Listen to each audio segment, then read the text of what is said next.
قربانی سے اللہ ہمیں سکھانا کیا چاہتے ہیں؟ یہ سوال ہے جی، اس کے جواب دیں۔ قربانی سے اللہ تعالیٰ ہمیں سکھانا کیا چاہتے ہیں؟ اللہ تو خود کہہ رہے ہیں لَن يَنَالَ اللَّهَ لُحُومُهَا وَلَا دِمَاؤُهَا وَلَٰكِن يَنَالُهُ التَّقْوَىٰ مِنكُمْ۔ تمہارا یہ گوشت نہیں میرے پاس پہنچتا، نہ خون، تمہارے دل کا تقویٰ، تعلق، محبت، یہ چیزیں پہنچتی ہیں۔ قربانی سے ہمیں اللہ سکھانا کیا چاہتے ہیں؟ جی سوال ہے، جی بتائیں، جواب دیں۔ مختلف جواب بھی ہو سکتے ہیں، ایک جواب میں بھی دوں گا، تقویٰ اور اطاعت اور قربانی اور پرہیزگاری اور محبت اور اچھا جی، یہ سارے جواب اپنی جگہ درست ہیں، لیکن ایک جواب سن لیجئے، اس سے نا قربانی کا اور حج کا فلسفہ مکمل ذہن نشین ہو جائے گا انشاءاللہ۔ ہم ملت ابراہیمی ہیں۔ قربانی کا مقصد کیا ہے؟ حج کا مقصد کیا ہے؟ ملت ابراہیمی کو مزاج ابراہیمی سے روشناس کرانا۔ ملت ابراہیمی کو مزاج ابراہیمی سے روشناس کروانا۔ آج کل کے نوجوانوں کو روشناس ہی سمجھ نہیں آئے گا، یہ کہیں گے پتہ نہیں کیا لکھ دیا انہوں نے، کیا کہہ دیا، ایسا ہی ہے نا بھی۔ ملت ابراہیمی کو مزاج ابراہیمی کے بارے میں بتانا، سمجھانا کہ وہ کیا ہے مزاج ابراہیمی۔ مزاج ابراہیمی کیا ہے؟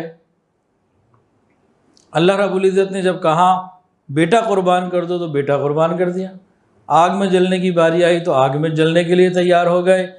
فرمایا اللہ نے کہ اپنی بیوی کو، بچے کو چھوڑ دو ویرانے میں، آ جاؤ واپس چھوڑ کے، تو اس کے لیے تیار ہو گئے۔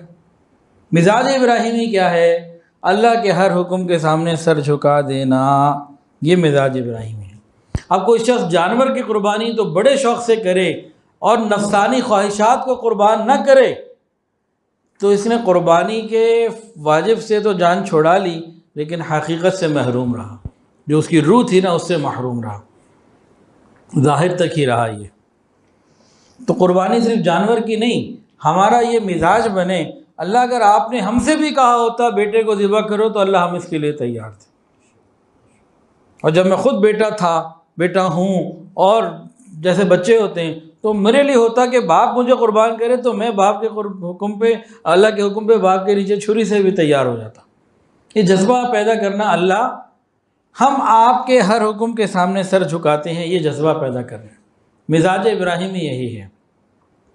تو قربانی کا اور حج کا مقصد ایک جملے میں سمجھنا ہو تو ملت ابراہیمی کو مزاج ابراہیمی سمجھانا۔ اور مزاج ابراہیمی کیا ہے؟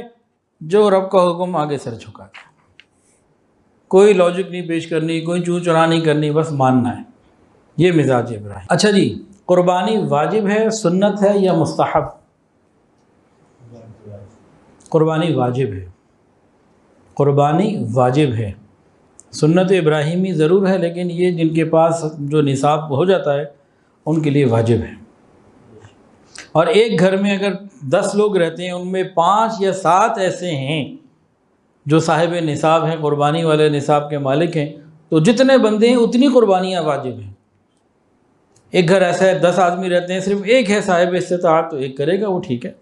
لیکن ایک گھر ایسا ہے اس میں 10 آدمی صاحب استطاعت ہے، تو پھر 10 قربانیاں اس گھر کی ہوں گی۔ یہاں بھی آج کل کے میڈیا نے نا بڑی پریشانی پھیلائی ہوئی ہے۔ قربانی واجب ہے۔ آپ کہیں گے اس کی دلیل کیا ہے؟ سنیے اور دل کے کانوں سے سنیے۔ فرمایا جو مالی وسعت کے باوجود قربانی نہ کرے، ایسا شخص ہماری عیدگاہ میں نہ آئے۔ رحمت للعالمین فرما رہے ہیں کہ وہ میرے پیچھے عیدگاہ نماز پڑھنے نہ آئے، گویا میں اس کی شکل بھی نہیں دیکھنا چاہتا۔ اتنی سخت ڈانٹ یہ واجب کے اوپر آتی ہے۔ اور نبی علیہ السلام 10 سال مدینہ میں رہے، کبھی ناغہ نہیں کی، ہمیشہ قربانی کی۔ جبکہ مالی تنگی کا عالم یہ تھا کہ 2 مہینے چولہا نہیں جلتا تھا، کئی دفعہ ایسا ہوا۔ کئی دن کھانے کے فاقے ہوتے تھے، کبھی 2 وقت پیٹ بھر کے کھانا نہیں کھایا، پیٹ پہ پتھر بھی باندھنے پڑے، لیکن قربانی کا ناغہ آپ نے کبھی نہیں کیا۔ یہ اہم چیز ہے، اس کی فکر کرنے کی ضرورت ہے۔